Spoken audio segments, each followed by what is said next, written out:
ছেলেটার নাম আলী। সে খুব ভালো ছেলে। সে একদিন মসজিদে নামাজ পড়তেছিল। নামাজ শেষে আলী বাড়িতে ফিরতেছিল। সে তার মায়ের সাথে একটা কুঁড়ে ঘরে থাকত। আলী ঘরের দরজা খুলেই দেখল তার মা অসুস্থ হয়ে শুয়ে আছে।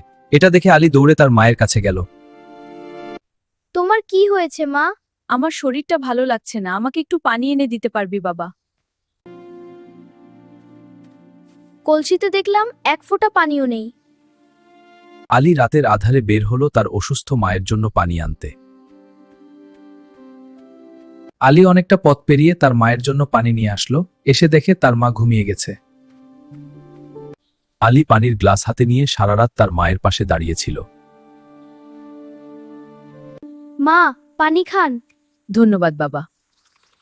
আল্লাহ তোমাকে সারা জীবন ভালো রাখুক। তার মা যখন উঠে দেখল, বাবা, তুমি সারা রাত দাঁড়িয়েছিলে?